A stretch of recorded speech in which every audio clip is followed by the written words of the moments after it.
He wasn't supposed to hear it. Mason Reed stood frozen in his own hallway, phone still warm in his hand, the call he thought had ended playing through the speaker like a confession meant for anyone but him. Victoria's voice, the voice he had heard through every bad night, every exhausted morning, every version of his life for nearly a decade, was saying the one thing she had never once let herself say to his face. Every future I imagine, he's already in it. Every single one.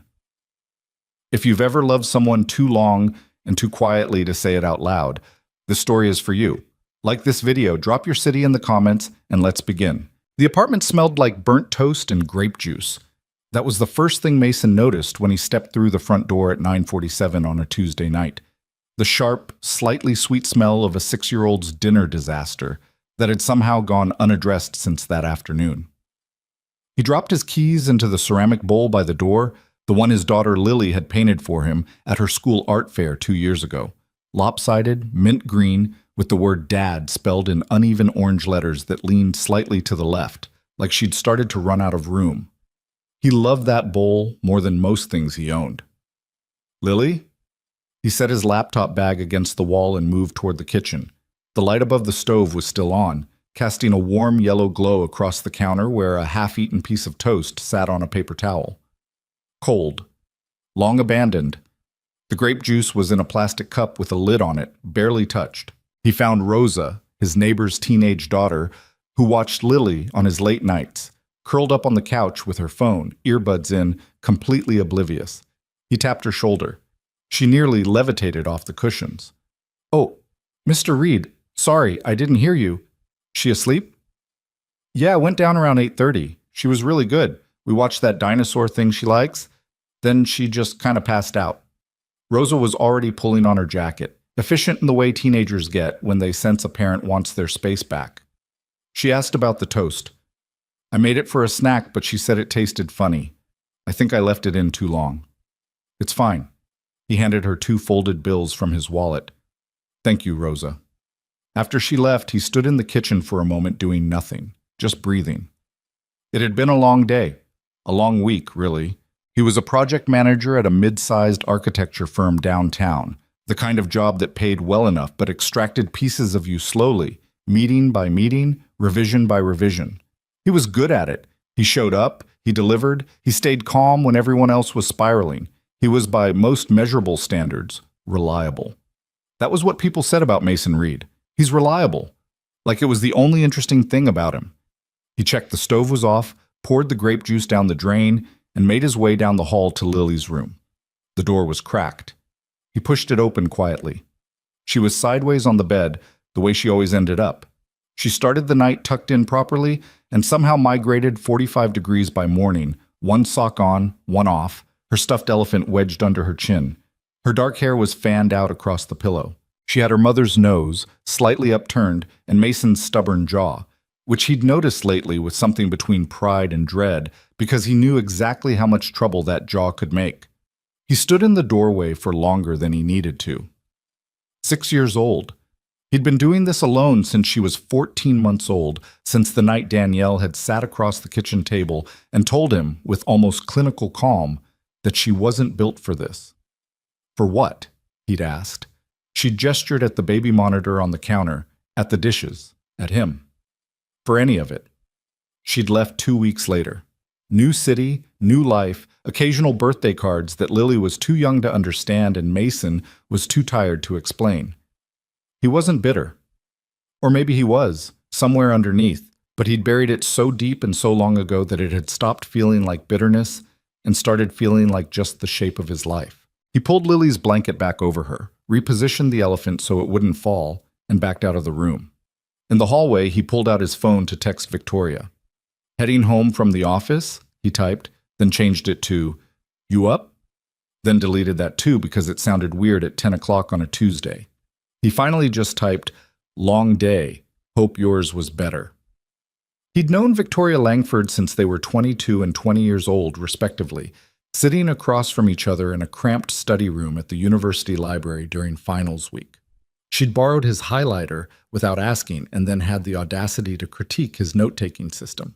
He told her his note-taking system was fine. She'd said, with complete seriousness that it was organizationally catastrophic. He'd laughed so hard the librarian had shushed them both. That was 9 years ago. In 9 years, Victoria had gone from sharp-tongued undergraduate with a business major and too many opinions to the CEO of Langford Consulting, a firm she'd built from a spare bedroom and a laptop into a company with 43 employees and offices in 3 cities. She was 30 years old, and she ran her business like she did everything else, with absolute precision, unexpected warmth when you least expected it, and a stubborn refusal to pretend things were fine when they weren't. She was also, by any reasonable assessment, one of the most striking people Mason knew, though he'd trained himself over the years not to linger on that thought. Victoria was plus-size and completely unapologetic about it. She wore structured blazers and silk blouses, and occasionally, on casual Saturdays, oversized sweatshirts that made her look somehow both softer and more formidable at the same time. She had natural hair she wore in a high bun most days, large dark eyes that missed absolutely nothing, and a mouth that curved into a slow, dangerous smile right before she said something you'd be thinking about for 3 days. She was his best friend, his closest person, the one he called when Lily had a fever at 2 in the morning and he was panicking over whether to take her to urgent care, and the one who sat across from him at the small table in his kitchen on Sunday mornings and argued with him about everything from city planning to whether cereal counted as a meal. He trusted her more than anyone alive. Which was why, when his phone buzzed with her name and he picked up, a little too fast if he was being honest, and said, "Hey," and she laughed and said, "I knew you'd still be awake," he felt the familiar loosening in his chest, the day unwinding a little, just from her voice. "Bad day?" she asked. "Middling." He moved into the living room and lowered himself onto the couch. Hendricks pushed back the Creston proposal again. 3rd time. "That man is a professional obstacle. He's the client. That doesn't make him less of an obstacle." He could hear her moving around Chasam, the sound of heels on hardwood, a door opening. "Hold on, I'm just getting inside." "Late night at the office?" "Dinner with the Mercer people," which was actually fine until their VP decided to share his thoughts on women in executive roles, at which point I smiled so hard my face hurt, and then excused myself to the restroom where I conducted a 15-second internal monologue. Mason smiled despite himself. "What did the monologue say?" "Mostly unrepeatable things, but I came back out and closed the deal, so..." A pause, the sound of keys dropping. "How's my girl?" His girl. That was how Victoria always referred to Lily. Not in a presumptuous way, nothing that overstepped, but with genuine warmth, like Lily was a fact she was personally fond of. And Lily was fond of her back, in the uncomplicated, undisguised way children have when they simply decide they like someone. Victoria was the person Lily requested at birthday parties, and the person she showed her drawings to first, and the person she fell asleep on at movie nights without any ceremony whatsoever. "Grape juice incident," Mason said. "Mostly fine, asleep sideways." "Naturally. She asked me last week why you don't live here." A small beat of silence. Not long, just enough to notice. "What did you tell her?" "That you have your own apartment. She said that was a terrible reason." Victoria laughed, but it came out a fraction uneven. "Smart kid. Too smart." They talked for another 15 minutes. Easy, comfortable, the kind of conversation they'd been having for years that required no effort and no performance. He told her about the Creston situation. She told him about a junior consultant who'd submitted a report using the wrong template, which would have been forgivable except that it was the same template she'd corrected twice. He made her laugh about the toast. She made him feel better about the week. At some point, she said, "Okay, I should go. I've got Diane coming over." Diane was her roommate and oldest college friend, a loud, funny, aggressively honest woman who worked in hospital administration and had strong opinions about reality television and absolutely nothing else. "Tell her I said hi," Mason said. "She'll say something rude back." "I know. That's why I do it. Night, Mason. Night." He pulled the phone away from his ear. The call had ended. That was what he thought. He looked at the screen and saw that it hadn't ended. The call was still active. The timer was still running. He brought the phone back to his ear. "I don't know, Diane. I can't explain it." He froze. Victoria's voice, but different. Not the easy, composed version she wore in conversation. Something under that, something rawer, the voice she only used when she thought no one was listening. It's not like I planned any of this. You don't plan this. You don't wake up one day and decide that the one person you can't imagine your life without is also the one person you absolutely cannot say that to. Mason sat very still. He didn't breathe. Every time I think about just saying it, I think about losing him, losing Lily, losing Sunday mornings. And I would rather have that and nothing else than say something and blow the whole thing apart. He should have hung up. He knew that even in the moment, he knew it was wrong, that he was hearing something he had no right to hear, that the ethical, decent thing to do was to end the call. He didn't end the call. "You've been saying that for 3 years," Diane's voice came through, muffled but clear.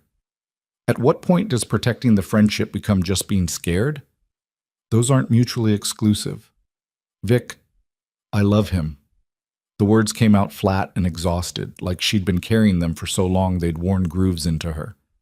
"I love him, and I have loved him for years, and every future I imagine, and every single one, Diane. He's already there. Him and Lily and Sunday mornings and all of it. It's been like that for so long, I don't even remember what it felt like before." She laughed, but it had nothing funny in it. "But he doesn't see me that way. He can't. I'm his best friend. I'm the reliable one. I'm the one he calls because he needs someone, and I'm always there. That's what I am to him." Diane said something Mason couldn't quite catch, something low and insistent. "It doesn't matter," Victoria said. "It doesn't matter what I want. The life he's built, the life he's made for Lily, that matters. Blowing that up because I have feelings I should have handled years ago, that's not something I'm willing to do." Another pause. "I just needed to say it out loud. Once. To someone. Because keeping it in the same box every single day is..." Her voice fractured, just slightly. Just for a second. "It gets heavy, is all." The call ended. This time for real. Mason sat without moving for a very long time. Outside, a car passed on the street below. Somewhere down the hall, Lily shifted in her sleep. He heard the small creak of her mattress. The apartment was quiet around him in the particular way it got late at night, full of its own small sounds and his own large thoughts. Every future, I imagine. He's already there. He put his phone face down on the cushion beside him and pressed his hands over his eyes. He was not the kind of man who fell apart. He was reliable, steady, the kind of person other people leaned on because he didn't lean back. That had been his whole architecture for years. Build something stable. Give Lily something stable. Don't let anything tilt the foundation. But there was a weight sitting in his chest now that felt nothing like stability. It felt like something coming loose, like a nail that had been holding for years under quiet pressure, finally giving way. He thought about the first time Victoria had come to the apartment after Lily was born. Not when Danielle was still there, but after, when it was just him and the baby, and the particular terror of being the only adult in a small space with a 14-month-old who didn't understand yet that her mother wasn't coming back. Victoria had shown up with takeout and a truly absurd number of baby wipes because she'd read somewhere that you could never have too many. She'd sat on the floor with Lily for 2 hours, making faces, getting covered in whatever Lily was eating, laughing at herself with zero self-consciousness. He thought about her at Lily's 3rd birthday, how she'd organized the whole party because Mason had been knee-deep in a work crisis, and how she'd stayed after and cleaned up and then made him eat dinner because he'd forgotten to, and then sat with him while he quietly admitted he'd cried in the bathroom earlier that afternoon, overwhelmed, and she hadn't made a single joke, just sat beside him. Let it be what it was. He thought about the argument they'd had 2 years ago, a real one, the kind that came from a real place. He'd been distant for weeks, and she'd finally called him on it, direct and unflinching. And he'd said something he immediately regretted, something dismissive and sharp. And she'd gotten quiet in a way that was worse than yelling. And then she'd said, "I'm not asking you to be fine. I'm asking you to stop disappearing." They hadn't spoken for 4 days. 4 days that had felt wrong in every hour of them.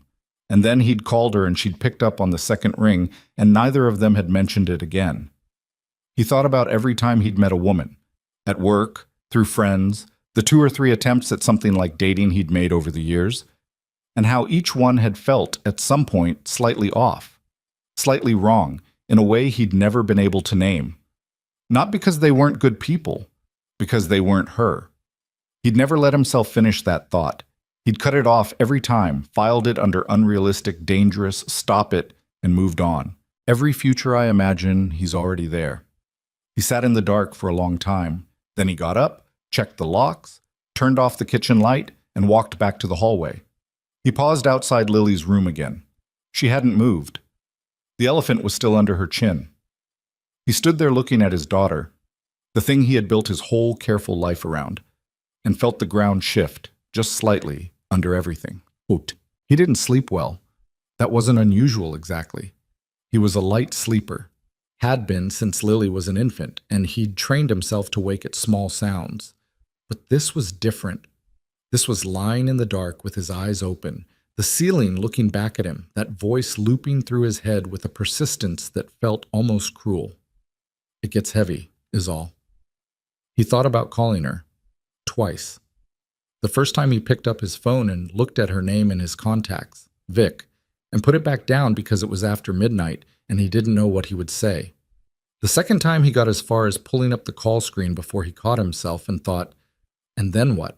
Say he'd heard? Say he'd been listening? She'd be mortified. The confession she'd made in what she thought was privacy. She'd made it that way for a reason. He put the phone on the nightstand and stared at the ceiling some more. What he kept coming back to, what kept pulling him back like a current, was not just what she'd said, but the exhaustion in it. 3 years, Diane had said. You've been saying this for 3 years. And Victoria hadn't denied it. She'd just said, I've been carrying it. 3 years. He thought back over the last 3 years and started doing the uncomfortable work of actually looking at things he'd trained himself not to look at. The way he noticed when she walked into a room. Not in the way you notice a friend, more like recalibration, like something in him adjusted. The way he'd felt, briefly and sharply, that one time she'd mentioned going on a date with someone from her professional network. He'd kept his face neutral. He'd asked casual questions. He'd thought about it for 2 weeks. The way Sunday mornings, coffee, bad television, Lily between them on the couch or drawing at the coffee table, the particular unhurried ease of those hours, had become the thing he looked forward to most in a given week. Not as the collective whole, specifically with her. He'd built a story. The story was, Victoria is my best friend, my support system, the most important person in my life after Lily, and that is enough. That is a lot. Don't ruin it. It was a good story. It was a functional story. But lying in the dark at 12:40 in the morning, he couldn't quite make it hold the same shape it had at noon. He was making coffee at 7 the next morning when Lily appeared in the kitchen doorway in her pajamas, her hair doing something architecturally impressive, the elephant tucked under her arm. You look tired, she said. Thank you, Lily. Were you up late? A little. She climbed up onto one of the kitchen stools with the practiced efficiency of someone who had been doing it for years. She was small for her age. He worried about this periodically, had taken her to the pediatrician twice about it, been reassured twice, but what she lacked in size she made up for in presence.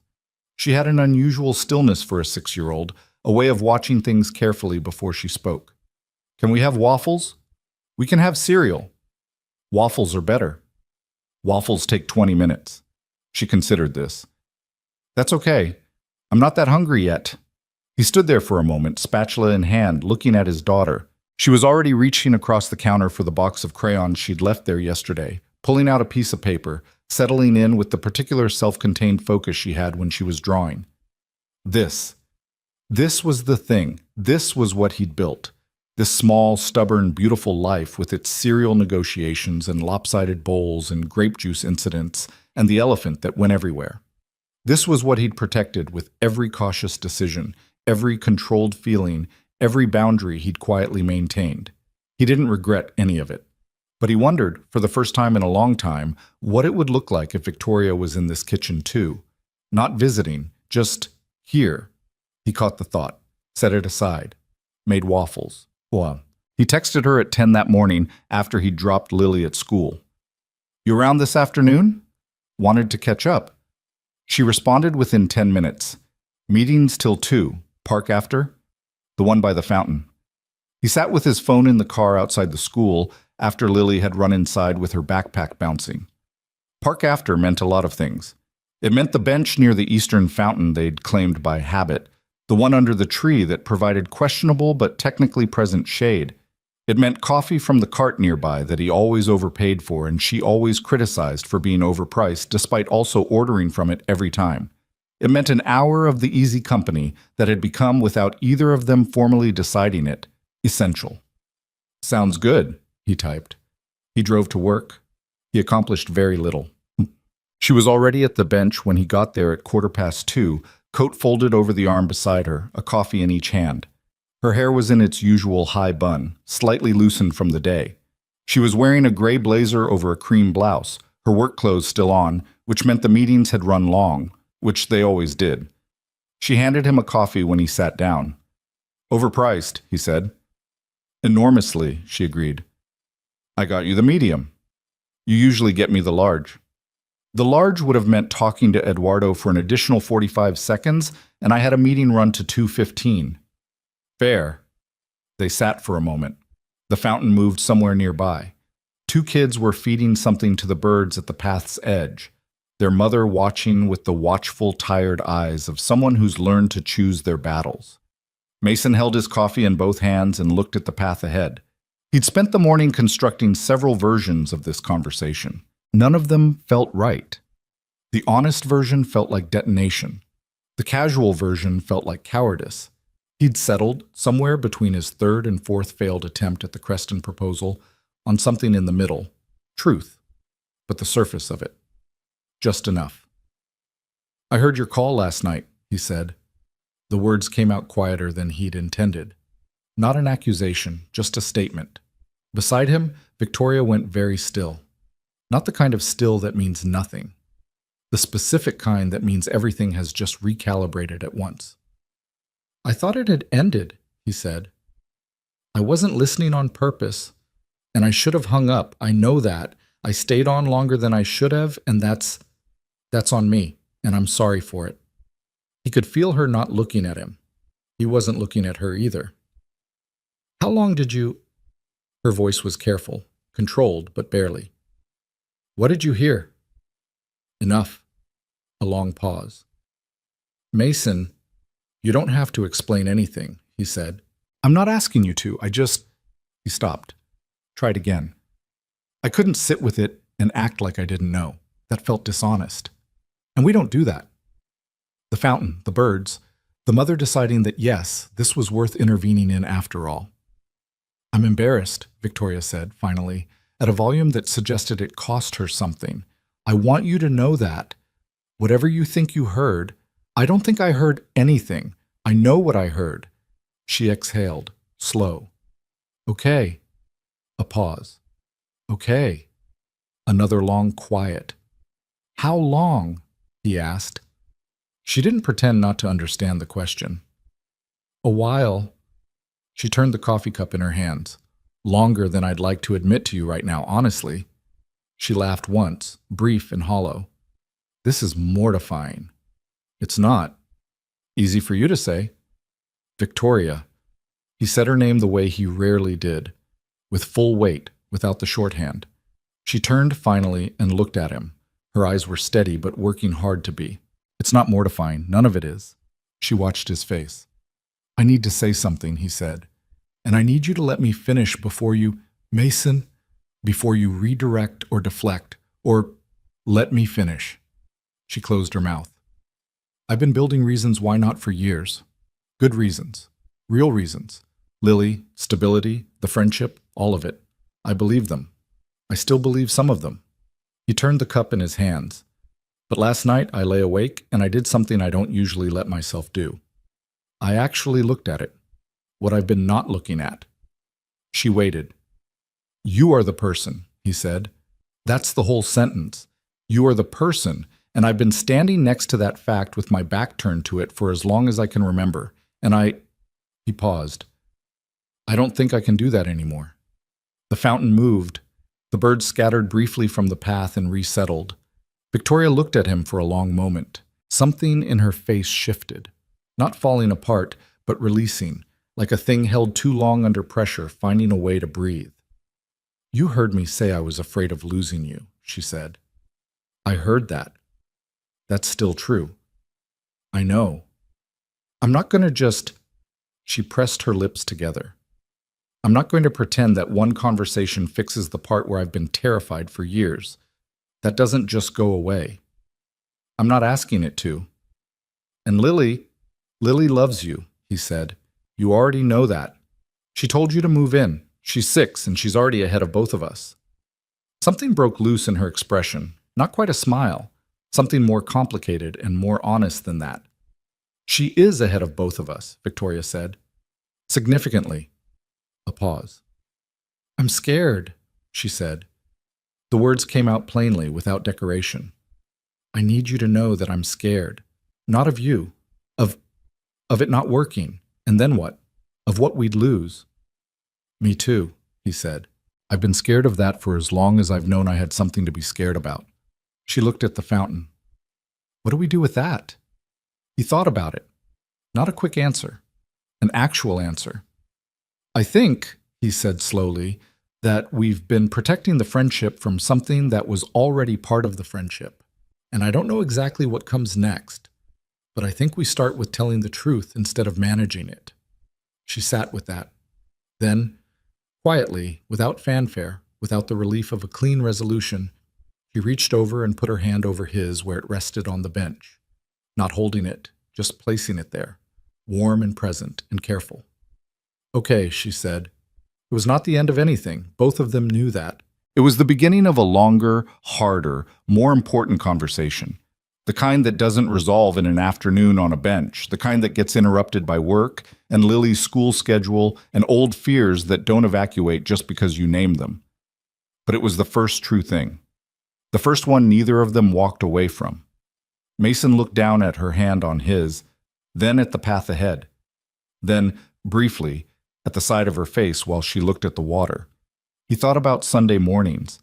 He thought about waffles. He thought, "I've been standing next to this with my back turned." And he thought about how much had gone by while he was turned away. And he thought that was enough. That was finally enough. He didn't say any of that. He turned his hand over slowly and held hers back. Neither of them said anything for a while after that. The fountain moved. The afternoon moved. The two of them sat on the bench under the tree, holding on carefully to the thing they'd been afraid to hold. And for the first time in years, neither of them let go. They didn't talk about it again that night. That was the strange part, that after everything, after the bench and the fountain and the careful weight of her hand on his, they walked back to the coffee cart, ordered refills they didn't need, and spent the next 40 minutes talking about her junior consultant's template problem and whether the city should have repaved that particular stretch of the park path 2 years ago. Normal things. The kind of conversation that required nothing from either of them except presence. It felt almost like nothing had happened, except that it had, and both of them knew it. And every so often, in the gaps between sentences, Mason would catch something in Victoria's expression. Not quite discomfort, not quite ease, something in between. And he knew she was doing the same thing he was, turning it over, trying to figure out what shape this new thing was, now that it was out in the air between them instead of locked away separately where it couldn't cause trouble. He picked Lily up from school at 4:30. She got in the car and immediately began a detailed account of something that had happened at lunch involving a boy named Derek, and a misunderstanding about whose juice box was whose. And Mason listened and asked the right questions and laughed in the right places. By the time they got home, he'd managed to feel like something close to himself again. Almost. He made pasta for dinner. Lily drew at the table while the water boiled. At some point she said, without looking up from her drawing, "Is Victoria coming over this weekend?" Mason stirred the pot. "I'm not sure. Why?" "I want to show her my new drawing. It's a horse, but the legs are wrong." She held it up. The horse did in fact have legs that were doing something anatomically ambitious. "I think I need help." "I don't think Victoria knows more about horse legs than you do. She knows more about everything than everyone." He set the spoon down and looked at his daughter. She'd already gone back to drawing, correcting the legs with a confidence that suggested she'd already solved the problem on her own and had just needed to say it out loud. 6 years old and already working through things by talking about them. He thought, she gets that from you. He didn't know exactly where the thought came from, only that it was true, and that he'd been watching it happen for years without naming it. The way Lily had picked up Victoria's habit of stating the problem plainly instead of circling around it. The way she'd started recently, ending arguments with a flat that doesn't make sense that was so Victoria it sometimes stopped Mason mid-sentence. Influence was a quiet thing. It happened in the small hours, the ordinary afternoons, the Tuesday dinners. You didn't notice until one day you looked at your kid holding a drawing with wrong horse legs and thought, she already sounds like the person I've been too afraid to keep. Victoria, for her part, drove home from the park feeling like someone had rearranged all the furniture inside her while she wasn't looking. Everything was still technically there. Nothing was missing, but nothing was where she'd left it either, and moving through the space required more attention than it used to. She made it back to her apartment, dropped her bag, and stood in her kitchen for a full minute doing nothing. Diane was out.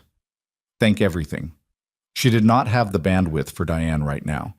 For the eyebrow, the pointed question, the relentless emotional accuracy that made her a good friend and occasionally an exhausting one. Victoria poured a glass of water and stood at the counter drinking it and tried to think clearly. He knew.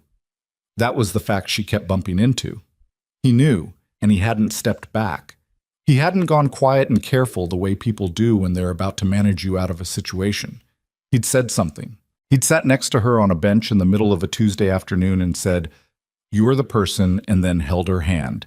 And now she was standing in her kitchen at 5:30, feeling like the ground was made of something slightly different than she'd always assumed. She was glad. She was also terrified. Both of those things were completely real, and she wasn't going to pretend otherwise. The fear wasn't dramatic. It wasn't the kind of fear you could name in a moment and be done with. It was quieter and more specific than that. The fear of someone who had already decided years ago what she was willing to lose and what she wasn't. She'd made her calculations. She'd accepted them. And now the calculations were wrong, or at least incomplete, and she didn't know yet what came after that. She set down the glass and picked up her phone. She looked at his name in her contacts. She put the phone face down on the counter and went to wash her face. 3 days passed. They texted. Nothing unusual, nothing that referenced the bench. He sent her a photo of Lily's corrected horse drawing with the caption, "She fixed the legs." She sent back the anatomical accuracy as genuinely impressive. They made vague plans for Sunday that neither of them confirmed or canceled, existing in a kind of tentative orbit that felt new and slightly strange and also, Mason had to admit, not entirely bad. There was something different about talking to her now, not worse, not easier exactly, just different in a way he was still figuring out, like listening to a song you've heard 100 times and suddenly noticing a note that had been there all along. He caught himself doing things he hadn't consciously done before, noticing when she said something that made him laugh more than it should have, noticing when she'd obviously had a bad day from the 3-word text she sent instead of her usual paragraph-length ones, noticing in a sharper, more deliberate way that he'd stopped letting himself deflect from. It was uncomfortable. He hadn't promised himself it wouldn't be. On Thursday, they ended up at the same coffee place near his office for a lunch neither of them had specifically planned. She'd been there for a client meeting that ran short. He'd come to buy an overpriced sandwich and think. They saw each other through the window at approximately the same moment. She'd made the particular face she made when something was simultaneously inconvenient and unsurprising. He'd gone in. They'd taken the corner table, the small one near the window that was really designed for one person, but they'd been sharing variations of it for years. Her laptop was open. He put his bag on the chair and ordered at the counter and came back and sat down and said, "You could have pretended not to see me." "I thought about it," she said, not looking up from her screen. "What stopped you?" "Basic human decency." She typed something. "And you'd already made eye contact." He unwrapped his sandwich. She kept typing for another 30 seconds before closing the laptop with the resigned air of someone accepting an interruption they actually wanted. "How's Creston?" "Still a disaster. Hendricks approved the revised concept this morning and then by afternoon had somehow convinced himself he'd asked for something else." Classic. His assistant actually pulled up the email chain to show him, in the meeting, in front of everyone. He paused. "I felt bad for exactly 2 seconds, and then I felt vindicated." "That's appropriate." Thank you. She picked up her coffee. He ate his sandwich.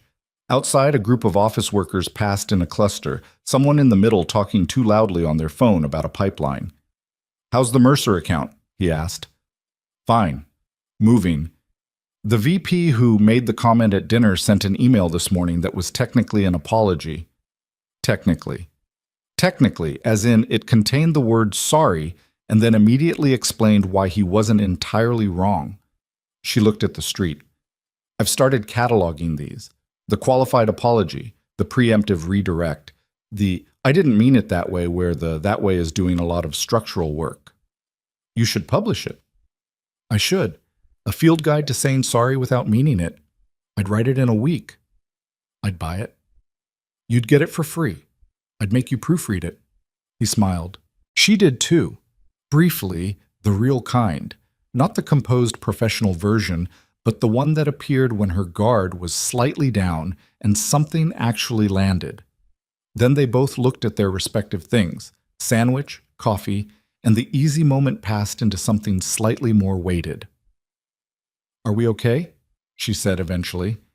She didn't look at him when she asked it. She was turning the coffee cup. He thought about the question. Not what he wanted to say. What was actually true. I think we're in the middle of something, he said. But yeah, we're okay. She considered that. The middle of something is not the same as okay. No, but it's not okay either. She looked at him then. Her eyes did the thing they did sometimes. That careful, direct assessment that felt like being read in a way that might or might not be comfortable. He held it. I keep waiting for it to feel weird, she said. Between us. Does it? She thought. No, that's the part I can't figure out. It doesn't feel weird, it just feels… She stopped. Heavier, he said. Heavier. Yes. She exhaled. Like I'm paying more attention to things I used to let go by without noticing. Same. She set the cup down. Something in her shoulder shifted slightly. Not relaxing exactly, but settling. I don't know how to do this, she said. I want you to know that. I don't mean this. I mean, she gestured between them. Navigating whatever this is while also not torpedoing everything. I don't have a framework. You always have a framework. I really don't for this. I've checked. He thought about that. Maybe we don't need one yet. That's very uncomfortable for me. I know. She gave him a look that was equal parts exasperated and genuine, and something else he'd been noticing more carefully in the last 3 days. You're handling this very calmly, she said. I'm not calm. I'm just quiet about it. What are you not calm about? He was quiet for a moment. On the street, a delivery truck was maneuvering into a spot that was clearly too small for it. Both of them watched it fail and try again. I keep thinking about Lily, he said. Victoria waited. Not in a bad way. Not like she's a reason to pull back or slow down. But she's already attached to you. She already has you in her life in a way that's real and consistent and meaningful. And he paused.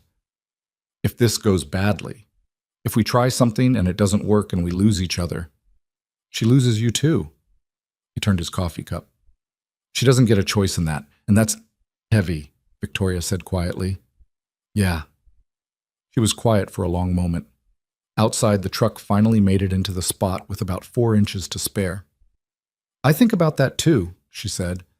For what it's worth. She looked at him. I think about all of it. I think about what it means to be in someone's life, in Lily's life, in a way that's not just weekend visits and school pickups. What it would actually mean to be there, all the way. What I'd be committing to. And it doesn't scare me the way you might think it would. She looked down. The actual day-to-day of it, the hard version, She made a small, slightly helpless gesture. Grape juice incidents. He stared at her. The grape juice. It's an example, she said, slightly defensive. I'm using it as a metaphor. For what? For the real parts, the not curated parts. I'm not scared of that. She looked at him.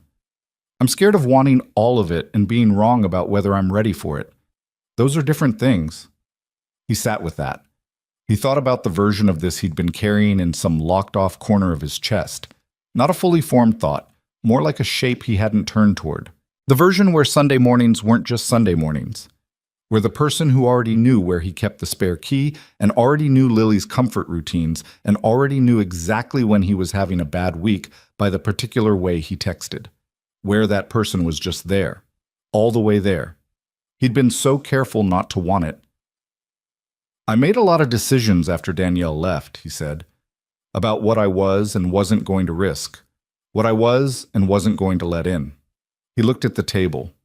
Those decisions made sense at the time. They protected something real. I know, she said. I watched you make them.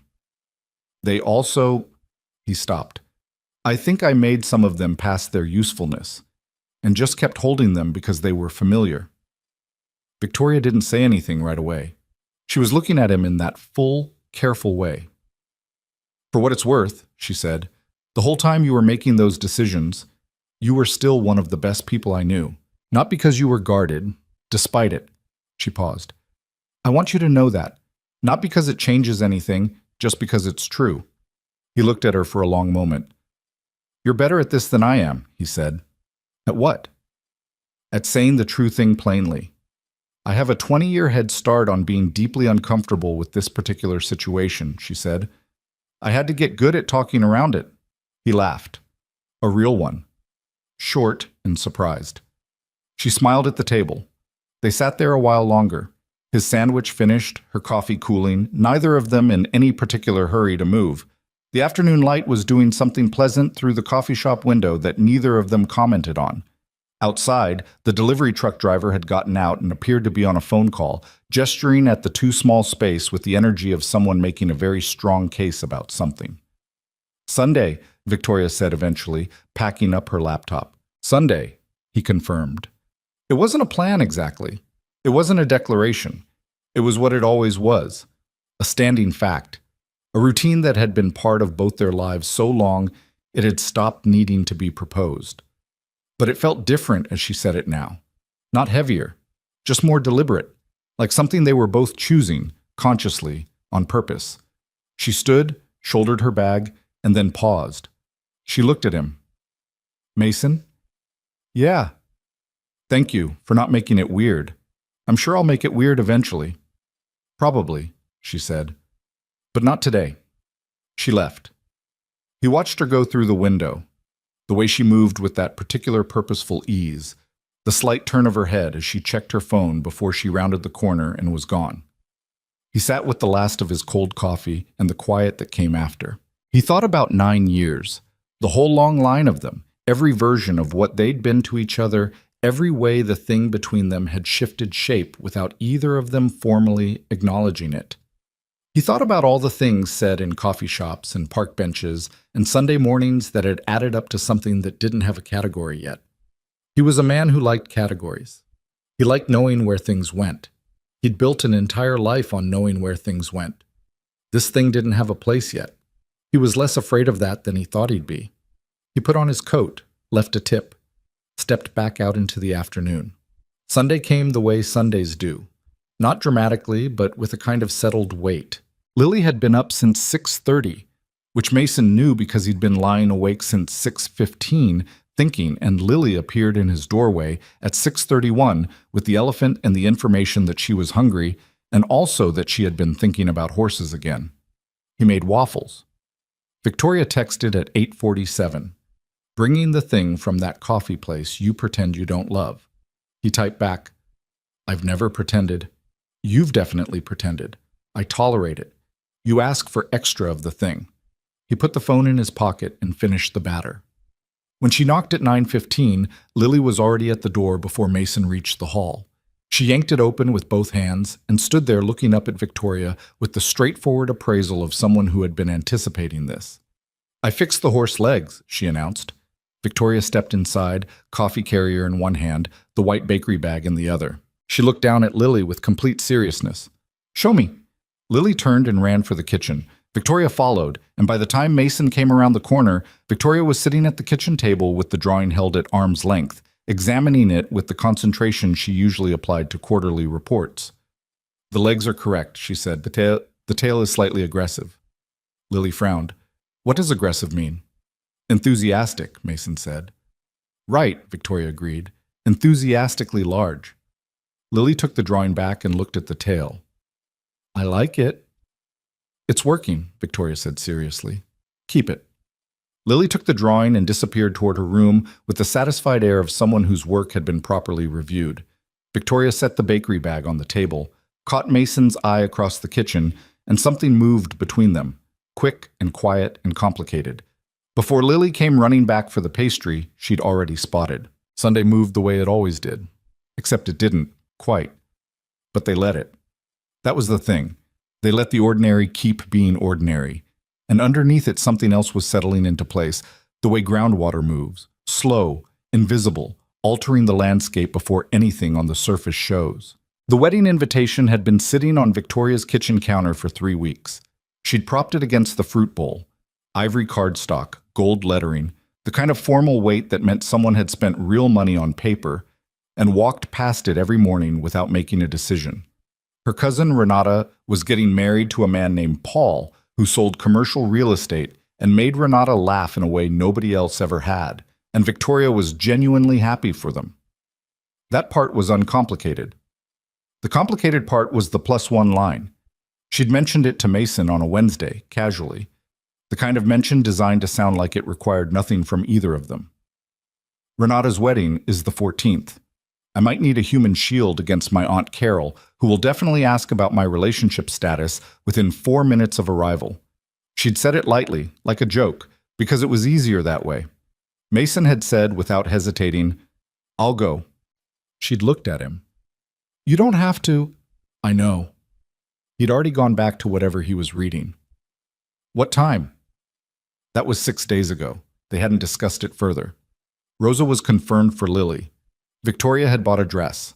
Mason had, she assumed, located a suit somewhere in the back of his closet where functional adult clothing went to wait between uses. She had not let herself think too hard about what it meant that the +1 question had resolved itself before she'd finished the sentence. He picked her up at 6. She was ready at 5:50 and spent 10 minutes not standing by the window before standing by the window anyway.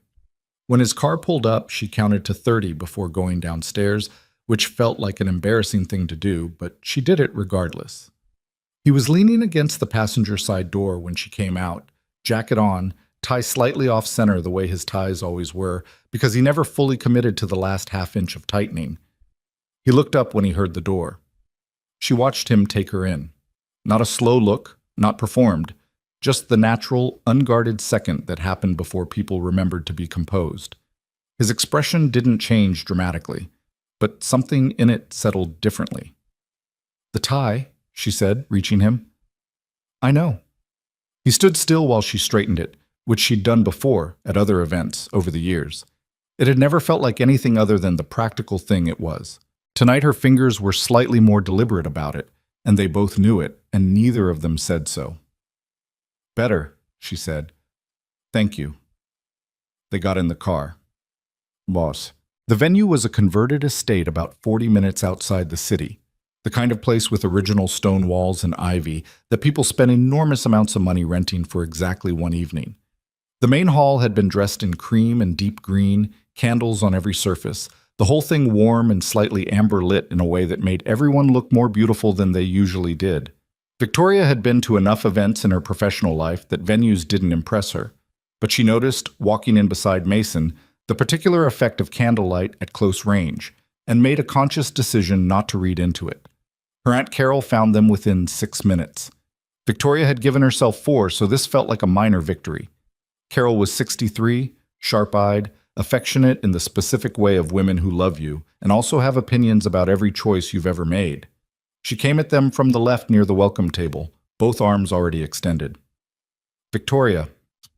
Air kisses. Then she turned and looked at Mason with the frank assessment of someone who has been waiting to do exactly this. And who is this? Mason Reed, he said, extending his hand. Victoria's friend, Victoria said. Friend, Mason agreed. A beat. Close friend. Carol looked between them the way people look at a painting they're trying to decide if they like. Close friend, she repeated. Mason, this is my Aunt Carol. What do you do, Mason? Project manager, architecture firm downtown? Carol's eyes moved to Victoria's. He has a good handshake. I'll tell him you said so. I'm right here, Mason said. I know, Carol said pleasantly. She patted his arm and moved away toward the bar with the smooth exit of someone who had extracted what they came for. Mason watched her go. She's terrifying. She voted for you before you said a word, Victoria said. That's basically a standing ovation from Carol. How do you know? The arm pat. She only does that with people she's already decided she likes. Victoria accepted 2 glasses of wine from a passing tray and handed one to him. If she hadn't liked you, she would have said something complimentary that was somehow also slightly insulting and then asked me about work. He considered that. I'll take it. You should. Renata's ceremony was short and sincere in the way the best ones are. 22 minutes, personal vows that made half the front row cry, a ring exchange that involved a dropped ring, and a genuine laugh from everyone including the couple. Paul caught it on the second bounce, and the whole room exhaled with relief and delight. Mason leaned slightly toward Victoria during the ring recovery.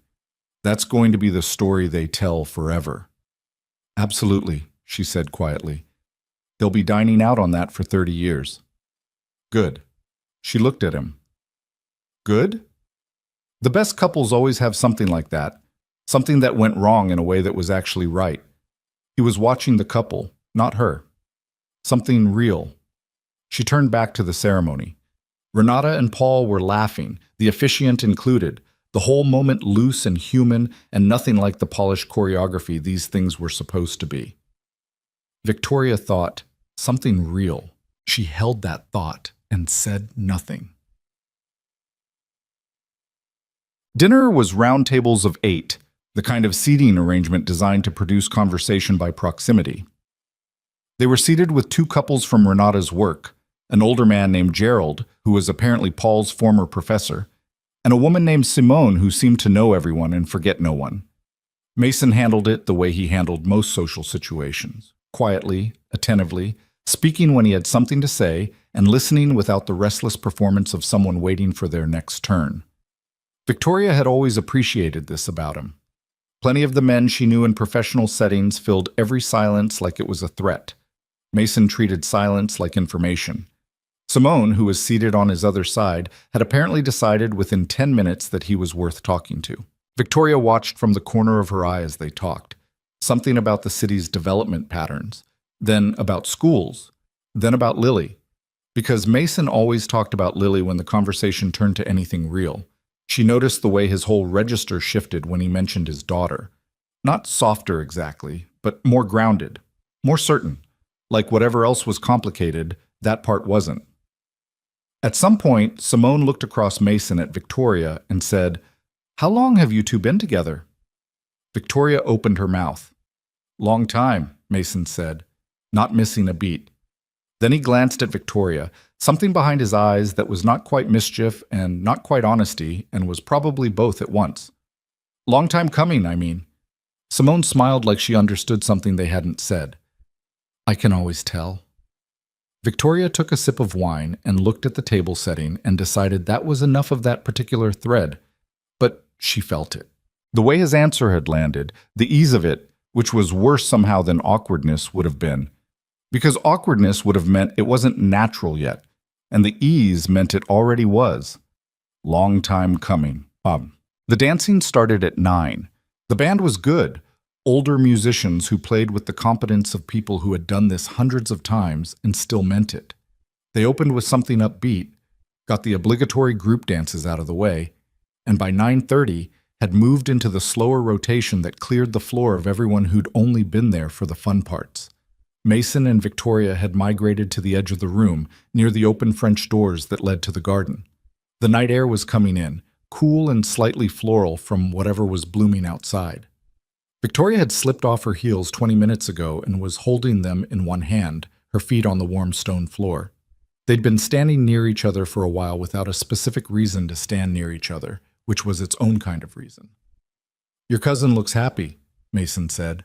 Victoria watched Renata and Paul on the floor, Renata's head against his shoulder, Paul's chin resting on top of it, both of them barely moving. She does. You like him? Paul? Yeah. He's decent. He doesn't try to be impressive, which is... She paused. That matters more than most people think. It does, Mason said. The song moved. Someone near them laughed at something. The candles on the nearest table had burned low, the wax running in slow trails down the holders. We should dance, Mason said. She looked at him. At a wedding, he said. It's a normal thing to do at a wedding. I know what dancing is, Mason. You're looking at me like I suggested something unusual. I'm looking at you like... She stopped. Fine. She set her heels under the edge of the table and followed him onto the floor. It was not a complicated dance. The band was playing something slow, and the floor was half full, and nobody was watching them specifically. He put one hand at her waist, and she put one at his shoulder, and they found the rhythm without difficulty because they'd been navigating each other's physical space for 9 years and knew it without thinking. For the first few measures, neither of them said anything. This was the thing about already knowing someone. You didn't have to feel it. You could just be inside the moment without narrating it. The band played. The room moved slowly around them. She could feel the warmth of his hand through the fabric at her waist, the slight adjustment he made when she shifted, the way his shoulders weren't quite relaxed but were trying to be. You're thinking, she said. I'm always thinking. About? He was quiet long enough that she looked up at him. He was looking somewhere past her shoulder, the way he did when he was working something out. About how many times I've been in a room with you, he said, and let myself believe that what I was feeling was just proximity, familiarity, just the natural result of spending a lot of time with someone you trust. He paused. I got very good at explaining it away. She kept moving, the floor under her feet, the band, his hand at her waist. Mason, I'm not saying this to put pressure on anything, he said. He looked at her now. I'm tired of explaining it away. That's all I'm saying. She held his gaze. Around them, other couples moved in their own quiet orbits, indifferent to the specific weight of this particular 4 square feet of dance floor. Can I ask you something? She said. Yeah. When you think about... She stopped, started again. When you imagine what the future looks like, not specifically, not a plan, just the general shape of it. She took a breath. Am I in it? It was the question she'd been carrying in one form or another for 3 years. The one she'd only ever said out loud to Diane in the privacy of a phone call she thought had ended. Saying it to his face, in a room full of people, while he was holding her, felt like standing at the edge of something very high with her eyes open. He didn't answer immediately. She felt him slow slightly, the dancing becoming almost still, a slight withdrawal from the rhythm. His hand at her waist didn't move. He was just looking at her with that particular look that meant the controlled surface of him was operating at capacity. Yes, he said, you're in all of it. You've been in all of it for, I don't even know how long. A beat. Every woman I ever met, every time I tried to imagine something with someone else, there was always this. He made a slight motion with his head that she understood to mean you, always you. I stopped dating seriously 2 years ago. I told myself it was because of Lily, because of timing, and Lily was part of it, but she wasn't all of it. The band transitioned, barely perceptible, one slow song folding into the next. I was already gone, he said. I just didn't let myself say it. Victoria stood in the middle of a wedding dance floor in her bare feet and felt something she'd been holding for years release its grip on her sternum. Not dramatically, not the way it happened in movies with a rush of music and clarity, just a slow, profound easing, like a breath she'd been holding so long she'd forgotten what breathing normally felt like. Her eyes were doing something she would later deny. I need you to understand, she said, keeping her voice even, that I've been carrying this for a very long time, and I spent most of that time convinced I was being, she searched for the word, strategically patient, protecting something. And now I think I was also just scared, and I'm still scared. I want to be clear about that. I'm standing here, and I'm terrified. I know, he said. Me too. But I'm more tired of being careful about this than I am afraid of what happens if we stop being careful. She looked at him for a long moment. Outside, through the French doors, the garden was lit with small lights strung between old trees, the kind of light that turns everything it touches slightly golden. Victoria had noticed it when they arrived and filed it under irrelevant. It didn't feel irrelevant now. "Can we—" she started. "The doors." He understood. He took her hand, not the careful, tentative way from the park bench, but directly with purpose, and led them off the floor and through the open French doors into the garden. The night was cooler out here, and the music came through muffled, still present, but at a distance. The lights in the trees threw soft patterns on the stone path. Somewhere across the garden, two other guests were having a quiet conversation near the far hedge, too far to hear. Victoria stood on the stone path and looked up at the lights and pulled in a long breath of night air. Mason stood beside her. He hadn't let go of her hand. 9 years, she said. 9 years, he agreed. We are both incredibly stubborn people. Objectively, yes. She laughed, a real one, sudden and slightly wet around the edges in a way she was going to blame on the wine later. She turned toward him. He was already turned toward her, which she'd half known without looking. I don't want to do another 9 years of this, she said. Neither do I. I need you to actually mean that. Not in the moment, not because it's a wedding and there are string lights and I'm apparently... She gestured at herself. I need you to mean it when it's a Tuesday and Lily has a stomach bug and the dishwasher's broken and we're both exhausted and there's nothing romantic about any of it. I mean it on Tuesdays, he said. I've meant it on Tuesdays for years. That's sort of the problem. She looked at him. The lights. His face, which she knew as well as she knew her own apartment. Better, maybe. When he closed the distance between them, it wasn't fast. It was the deliberate movement of someone who has decided. She met him halfway, because she'd already decided too, some version of this decision made years ago and remade every day since. The kiss was not what either of them might have choreographed if they'd been constructing it in theory. It was slightly off-center at first, a small adjustment, her hand coming up to his jacket lapel, not from a script, but from the need to hold on to something. It was warm and present and carried the full weight of every conversation they'd had and everyone they'd been afraid to have. When they separated, neither of them moved far. Okay, Victoria said, her voice lower than usual. Okay, Mason said. They stood in the garden under the lights while the muffled music continued through the stone walls, and neither of them said anything for a while because nothing else needed to be said right now. The night was cool. His hand was still in hers.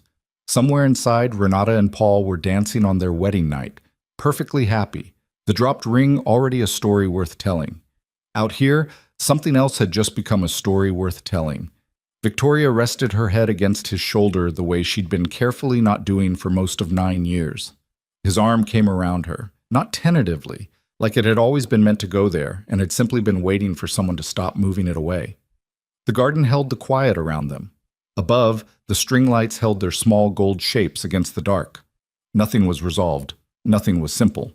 There was Lily to think about, and the friendship they'd built that would have to be rebuilt as something else, and every practical, complicated question that came with changing the fundamental structure of the life you'd made with someone.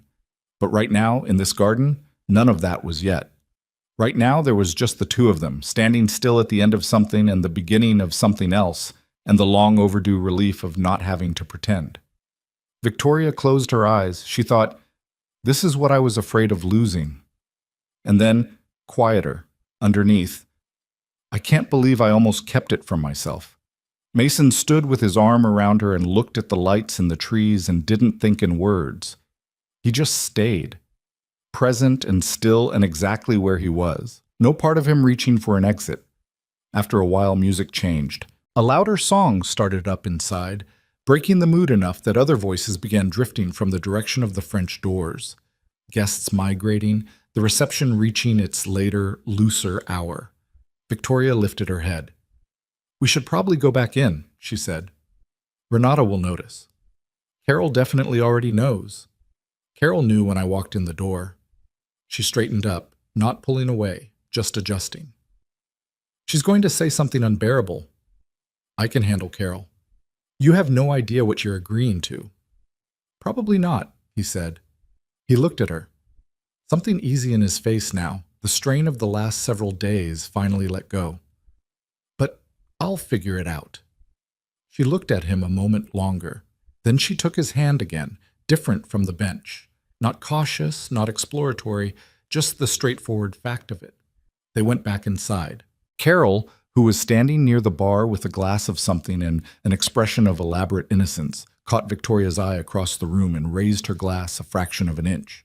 Victoria looked away and didn't smile.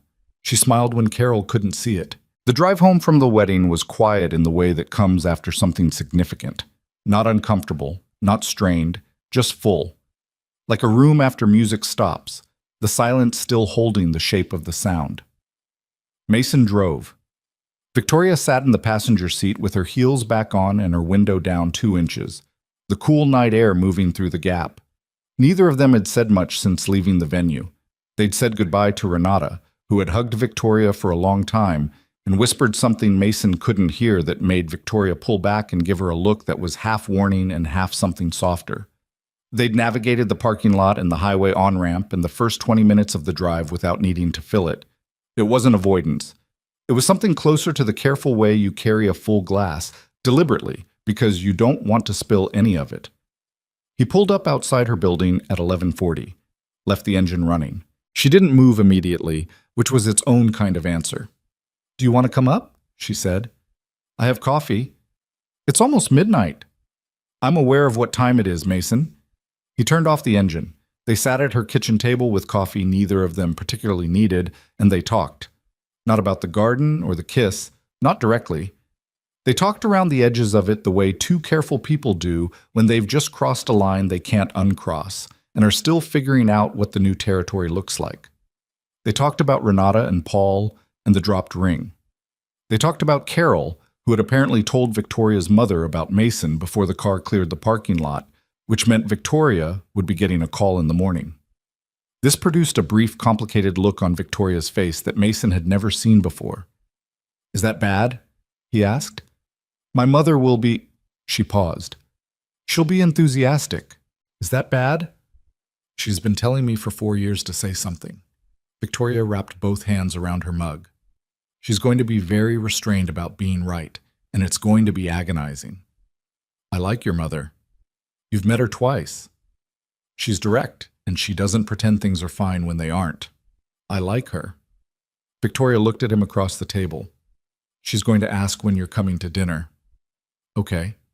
This week. She's going to ask if you can come this week." "Can I?" Something shifted in her expression, not dramatically, just that quiet internal adjustment he was learning to watch for. "You're not scared of any of this," she said. Not an accusation, more like she was identifying something she hadn't expected. "I'm scared of plenty of it," he said. "I'm just not scared of your mother." She was quiet for a moment. Then she said, "I need to tell you something. And I need you to hear it without fixing it. Just hear it." He set down his cup. "Okay." She looked at the table, not avoiding him, just finding the right arrangement of words. "I've spent a long time being the person who has everything handled," she said. "The business, the reputation, the whole exterior of it. And I worked hard for that, and I don't regret it. But somewhere in building all of that, I got very good at managing how much people could see." She looked up. "With you, it was different. It was always different. You're the only person I've genuinely not been able to manage. And that's—" She exhaled. "That's why it took so long. Because I couldn't control how this felt, and I couldn't figure out how to move forward without being able to control it." Mason listened. He didn't say anything. "I'm telling you this because if we're going to do this properly, and I want to do this properly, I'm not interested in halfway, then I need you to know that I'm going to be bad at it sometimes. Not at caring about you, at the vulnerability, at asking for things instead of just handling them, at letting you see the parts I've been keeping out of frame."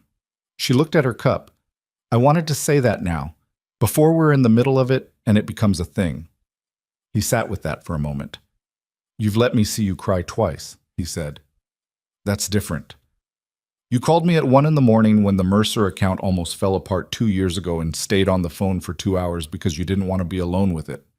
That's—" You sat on my kitchen floor with Lily when she was sick last winter, and you stayed until 3 in the morning even though you had a board presentation the next day. He looked at her. Victoria, I've already seen you, not the managed version. I've seen the real one. For a long time. A pause. You're not as sealed off as you think you are. Not with me. She was quiet. I know that, she said finally, at a lower register. I think that's actually what scares me most. Being seen? Being seen by you, specifically. She turned the cup. Because your opinion of me is... She stopped. It matters to me more than almost anything. And there's a version of this where I let you all the way in and you see something you didn't bargain for and I lose... She couldn't finish the sentence, but she didn't need to. He knew what she was going to say. He leaned forward slightly, both forearms on the table. I've known you for 9 years, he said. I've seen you manage a hostile client takeover, and I've seen you eat cereal at my kitchen counter at 7 in the morning without your contacts in, and I've seen you cry at a nature documentary about elephant families, which you made me promise not to mention. I'm asking you. I've seen all of it. The capable version and the tired version, and the version that gets genuinely furious about small injustices in ways that are completely disproportionate and also entirely correct. He held her gaze. There is no version of you I haven't already decided was worth it. She looked at him for a long moment. The elephant documentary? I will never speak of it again. She laughed, a short, real, slightly undone sound. She pressed the back of her hand against her mouth for a second. Then she dropped it and just looked at him, unguarded in a way she rarely was. All the composition of the evening slightly loosened. Okay, she said. Okay? Okay. She nodded. I hear you. It wasn't a declaration of perfect trust. It wasn't a clean resolution. It was Victoria Langford agreeing to try, which anyone who knew her understood was not a small thing. She didn't try at things she wasn't willing to commit to. She didn't commit to things she didn't believe in. The word okay from her, said in that specific voice, carried more weight than most speeches. Mason understood this. He picked up his coffee. They stayed at that kitchen table until nearly 1 in the morning. The days that followed were not cinematic. That was the thing nobody warned you about. That the beginning of something real looked a lot like ordinary life. Tuesday was still Tuesday. Mason still had the Creston project. Victoria still had 43 employees and a Q3 review coming up. Lily still had homework and opinions about horse legs and a complicated relationship with any vegetable that wasn't a carrot. They saw each other the following Saturday. He brought Lily because Lily had specifically requested to see Victoria, citing the unresolved issue of the horse's tail, which she had now decided was actually wrong and required a second opinion. Victoria had cleared her afternoon.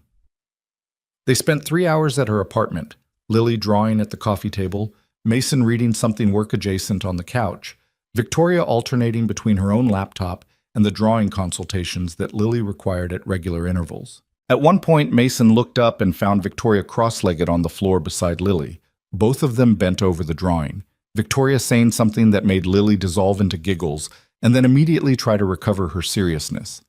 He watched them for a moment without either of them noticing. He thought, there it is, the uncurated version, the real thing. He looked back down at his reading. Later, after Lily had fallen asleep on Victoria's couch under a throw blanket, which had not been the plan but had happened the way things with children always happen, completely outside the plan, Mason and Victoria sat in the kitchen with the lights low and talked quietly the way you do when there's a small person sleeping in the next room. She asked me last week, Mason said, what it would be like if you were her mom. Victoria looked up from her tea. Not in a... He paused. Not charged. She was just asking, the way she asks things, like she's running a calculation. What did you say? I said I didn't know. I told her things were still figuring themselves out. He looked at his cup. She thought about that for a second and then said that seemed slow, and then went back to her drawing. Victoria set down her mug. Her expression was doing several things at once. She's not wrong, she said, about it being slow. No, she's not. He looked at her. I'm not telling you that to pressure you, or to put that whole weight on a conversation a 6-year-old had in passing. I'm telling you because she's part of this. She's the biggest part of this, and I don't want to be managing that information separately from the rest of it. Victoria nodded. She was very still in the way that meant she was thinking carefully. I don't want to be a weekend presence to her, she said. I need you to know that. I'm not interested in being the nice lady who shows up and makes things fun and then leaves. If I'm in all the way. That's just how I am. I know. And that means, she exhaled, that means I'm going to make mistakes. With her. I don't know how to be a parent. I haven't done this. And I'm going to get things wrong, and I'll need you to tell me when I do without making me feel like I'm failing. Same back, he said. She looked at him. I've been parenting alone for 5 years, he said. I've got habits and systems and ways of doing things that are probably, he paused. Some of them are probably walls I built without realizing, and you're going to bump into them, and I need you to tell me that too. She considered him for a long moment. We're negotiating. We're being honest. At 1 a.m. in my kitchen while your daughter sleeps on my couch. The corner of her mouth moved. This is not how I pictured this conversation. What did you picture? Something with more time to prepare. She looked at the table. I pictured being ready. Are you not ready? She thought about it. Actually thought about it. Not the quick-managed version. I'm ready, she said. I'm just also scared. Both things are true. Yeah, he said. Same. So the first real difficulty came 3 weeks later, and it came, as difficulties usually do, from a direction neither of them was watching. His name was Daniel Forrest, and he was a VP at one of Victoria's competitor firms. He'd been leaving messages for 2 weeks, professionally appropriate messages, business context that was real. But the messages had a secondary texture that Victoria recognized and had been choosing not to name. Daniel was attractive and successful and had made it fairly clear, in the careful language of professional adjacency, that he was interested in something beyond the business conversation. She hadn't mentioned him to Mason, not because she was hiding anything, because nothing had happened and she'd been handling it herself, and mentioning it felt complicated, like introducing a variable into something still new and slightly fragile. The problem was that Mason found out sideways. A mutual professional acquaintance, a woman named Priya, who moved in overlapping circles, mentioned it to Mason in passing at an industry event. Something offhand, genuinely innocent. I heard Daniel Forrest has been calling Victoria's office. He seems interested, said with the light, informational tone of someone sharing mild gossip, with no idea it landed like something thrown hard. Mason had kept his face neutral, said something inconsequential, and then driven home feeling something he didn't like feeling because it was small and it was his and it was sitting in his chest in a way that made him aware of it every time he breathed. It wasn't jealousy. Or it was, but not the dramatic kind.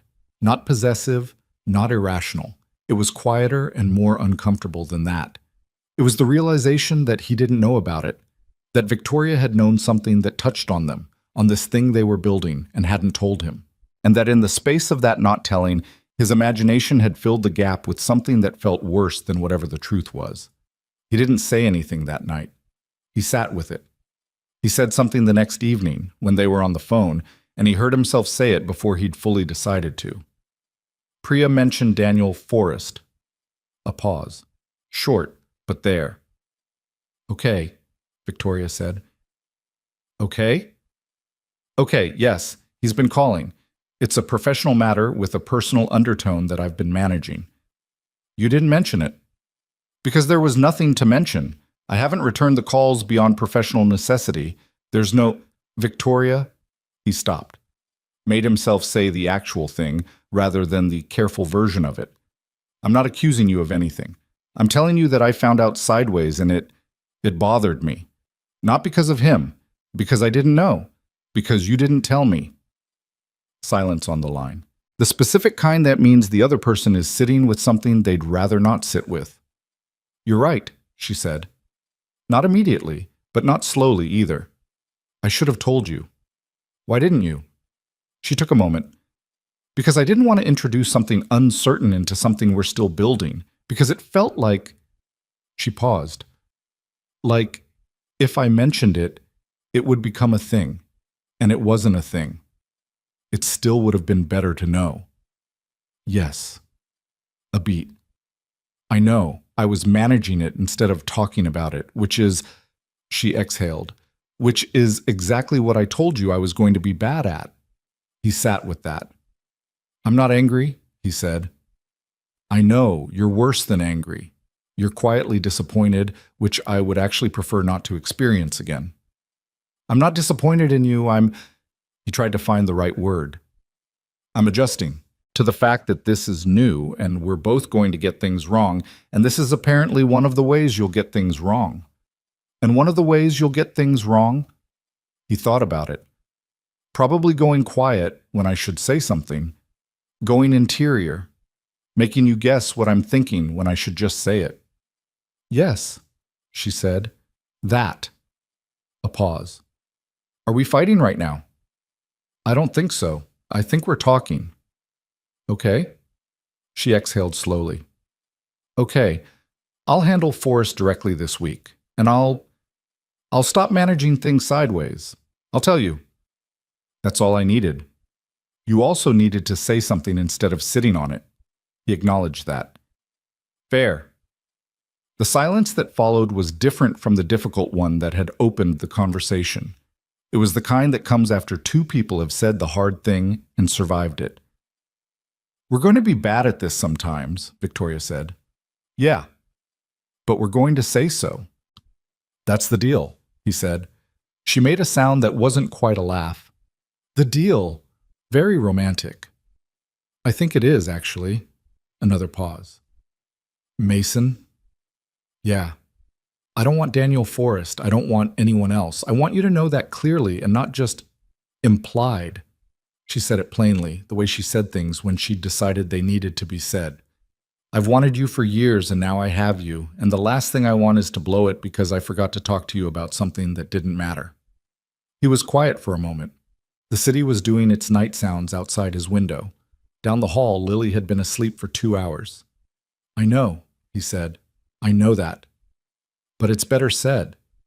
It's better said. They stayed on the phone another half hour. By the end of it, the shape of the evening had changed from the hard edges of the beginning to something easier. Not repaired. It hadn't been broken, just tested and found to hold. That was the thing about building something real between two people who had spent years being careful about exactly this. Every difficulty was also a kind of data. Proof that they could move through something without losing each other. Proof that the friendship underneath could handle the weight of what they were putting on top of it. Lily found out in the way children find out about things. Not because anyone sat her down and explained it, but because she was watching, and children who are watchers see everything before you think they do. It was a Sunday, 3 weeks after the wedding, and the three of them were at the park, the one with the Eastern fountain, which had by this point accumulated more weight than any public park fountain reasonably should. Lily was running ahead on the path with the focused energy of someone with a precise destination in mind, and Mason and Victoria were walking behind her at the unhurried pace of people who had discovered that walking next to each other required no conversation to justify it. At some point, Victoria took his hand. Not dramatically. Just took it, the way she had in the garden, because it was there, and it was his, and because not taking it required more effort than taking it did. Lily turned around, checking that they were still following, which she did every 30 seconds with the diligence of a small shepherd, and saw. She stopped. She looked at their joined hands with an expression of profound assessment. Then she looked at Mason, then at Victoria, then at their hands again. Are you guys boyfriend and girlfriend? She asked. The directness of it landed like a small, clean stone dropped into water. Mason looked at Victoria. Victoria looked at Mason. We're figuring that out, Mason said. Lily considered this. But you're holding hands. Yes. So you like each other? Yes. Then you're boyfriend and girlfriend. She said it with the authority of someone for whom the logic was airtight. That's how it works. Victoria made a sound that she covered quickly, but Mason caught, something between laughter and something more complicated. That is roughly how it works, Victoria said. Lily looked at her for a moment. Then, with the abrupt topic change of the very young, she said, Can we get the thing from the cart? The orange one? The popsicle? Mason said. The orange one. Yeah, he said. We can get the orange one. She turned and ran toward the cart, already past it, already moving on to the next thing with the efficiency of someone who had gotten the information she needed and filed it appropriately. Mason watched her go. Victoria's hand was still in his. He could feel her shoulder shaking slightly, the suppressed version of a laugh, which was also possibly something else. She's going to be fine, Victoria said. I know. She was already fine. She was ahead of us before we got there. She's been ahead of us the whole time, he said. They walked toward the cart. The afternoon was doing something pleasant with the light, the way late-day sun does in certain seasons when it comes in at an angle that makes everything look slightly better than it is. Lily was already in the cart, standing on her toes, pointing at the orange one. Victoria leaned into his shoulder slightly as they walked. Mason held her hand and didn't explain it and didn't qualify it. It was the first moment he could remember in a long time where he wasn't managing anything. Not the future, not the fear, not the questions that didn't have answers yet. Just the path and the fountain and his daughter at the cart and the person beside him who had somehow been the whole shape of the answer before he'd learned to ask the question properly. It wasn't perfect. None of it was close to perfect. But it was honest. It was mutual. And it was, for the first time in years, entirely unafraid of itself. The first year was not a love story in the way people mean when they say that. It was not soft lighting and seamless transitions. It was two people who had spent nearly a decade being one thing to each other, learning, with varying degrees of grace, how to be something else. It was adjustment and misreading, and the specific friction that comes when you take a friendship built on a certain kind of safety and ask it to carry more weight than it was originally designed for. There were good weeks, and there were weeks that weren't. There was the week in February when Mason's project went into crisis. 3 simultaneous client escalations, a junior team member who quit without notice, and a Thursday night where he didn't come home until 10 and didn't call until 9:45. And Victoria had been at his apartment with Lily because Rosa had a conflict, and she'd handled the dinner and the bedtime and the reading of the specific dinosaur book that Lily required read in a specific voice. And by the time Mason walked in the door, she was sitting on the couch with the particular stillness that meant she was managing something. He'd known immediately. I should have called earlier. You should have, she said. Not an explosion, just the plain fact of it. I was in it. I lost track. I know you were in it. I understand that. She looked at him. But I didn't know where you were. I had Lily, and I didn't know what was happening, and I sat here running through scenarios, and... She stopped. I needed you to call, that's all. He'd sat down. You're right. I'm sorry. She'd nodded. And then, because she'd promised herself she would say the true thing instead of managing it. It scared me. Not knowing. I'm still learning what my role is in a crisis you're having. I don't know when to push and when to wait. And tonight I didn't know if you were okay, and I couldn't ask Lily because she's 6, and I didn't want to worry her, so I just... She exhaled, sat here. I'm sorry, he said again. This time without the explanation attached. She looked at him for a long moment. Then she moved over on the couch, and he sat beside her, and she leaned into his shoulder the way she'd learned she was allowed to, and they sat like that without resolving anything formally, just being in the same space at the end of a hard day, which was sometimes the whole of what was needed. They got better at it, slowly, not in a straight line. There was the Saturday in April where Lily had a stomach bug and was miserable and clingy and wanted Mason specifically with the exclusive intensity that sick children reserve for the primary parent. Victoria had understood this, but she knew, intellectually, that there would be times when Lily's need for her father would leave no room for anyone else. And that was not rejection, it was just what it was. But understanding something intellectually and sitting in the hallway of an apartment listening to a child call for the parent who wasn't her was a different experience, and she'd ended up going home early with a quiet, "Let me know how she is," that came out slightly more clipped than she'd intended. Mason had called her that night, after Lily was finally asleep. "You okay?" he said. "Yes." A pause. "No, I felt..." She tried to find the honest word. "Peripheral. And I know that's not reasonable. She was sick and she needed you. I know that." "It's reasonable," he said. "You're allowed to feel peripheral without it being a crisis." I don't want to be peripheral. You're not. Today was a sick kid day. They're different. He was quiet for a second. You stayed until noon. You made her the soup thing she likes. You sat with her for 2 hours before she passed out. She asked for me because I'm her dad, and she was miserable. That's not a statement about where you stand. It's a 6-year-old with a fever. She'd been quiet.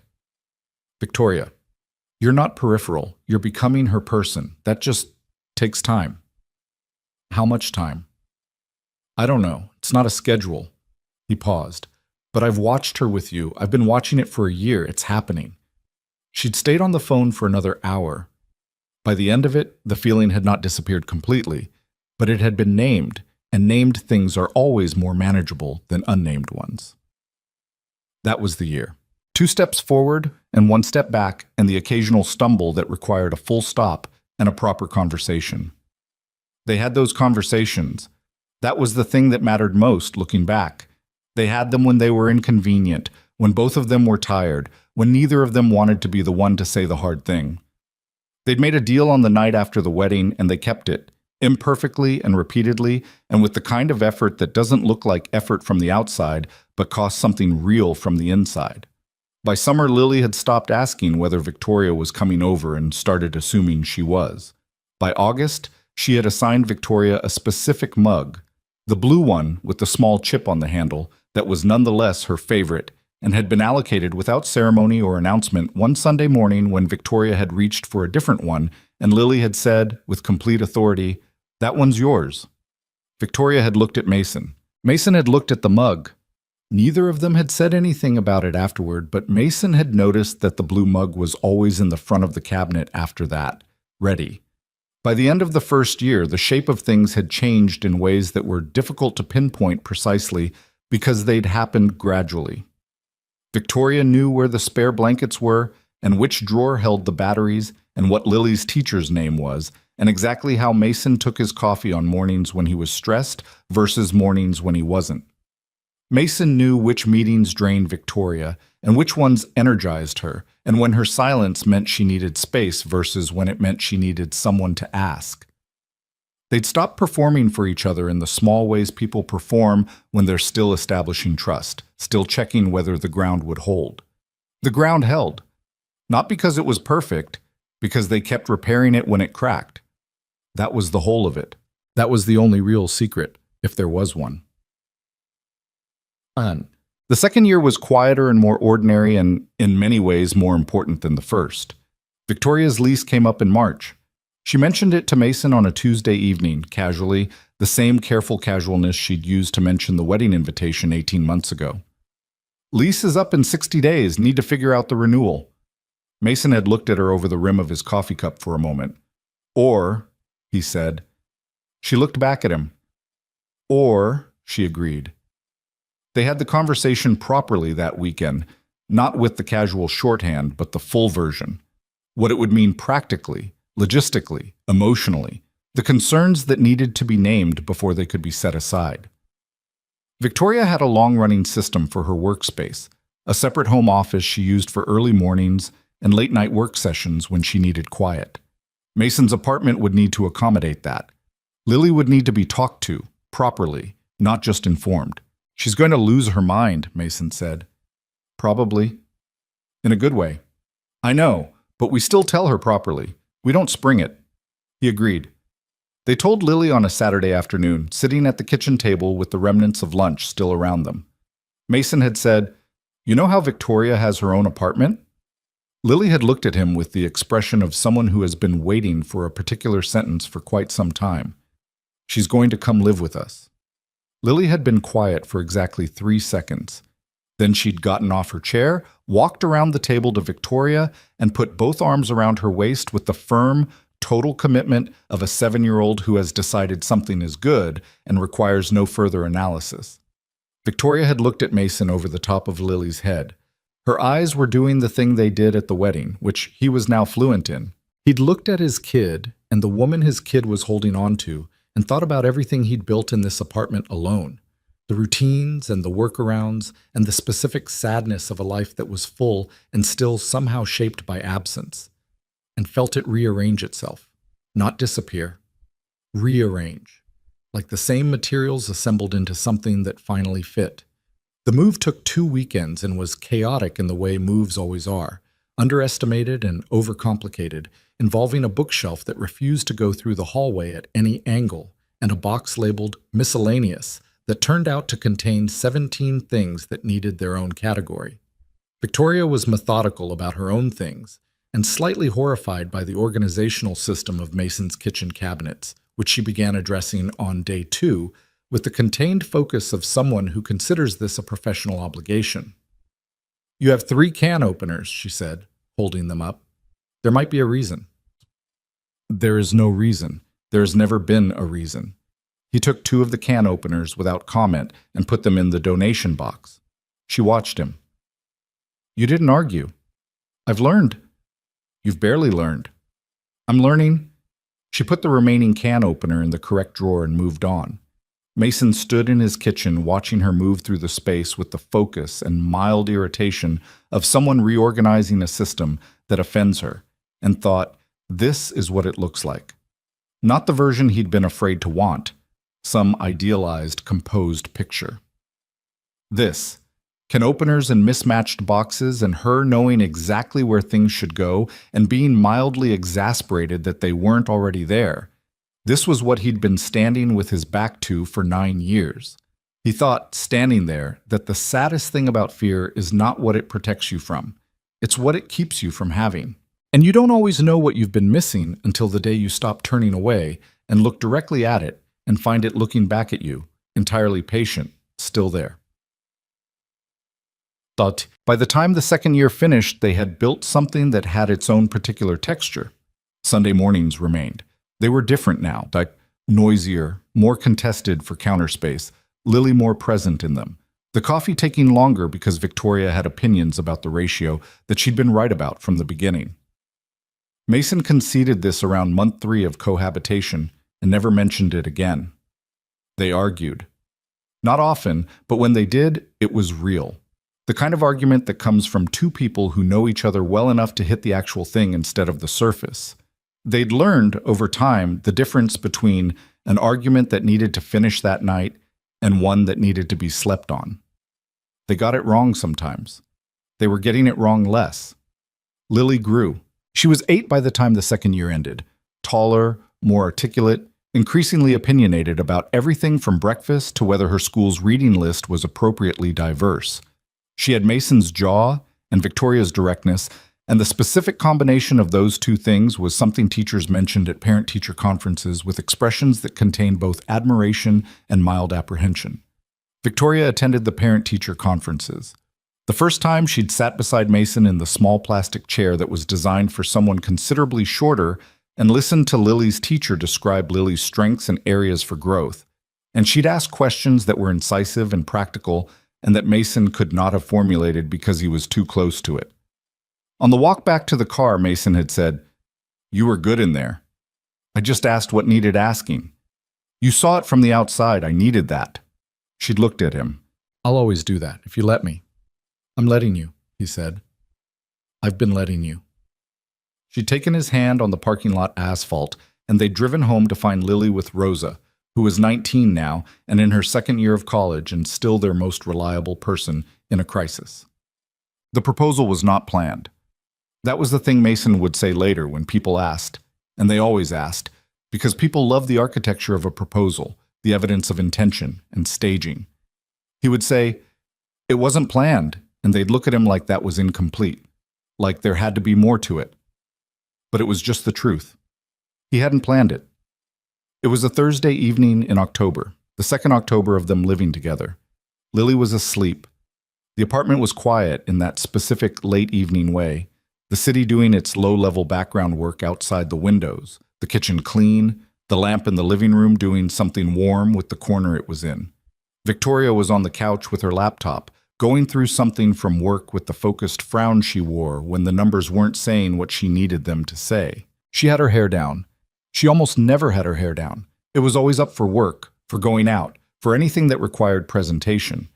And she was wearing one of his old university sweatshirts that had migrated into her possession so long ago that its original ownership was no longer a live question.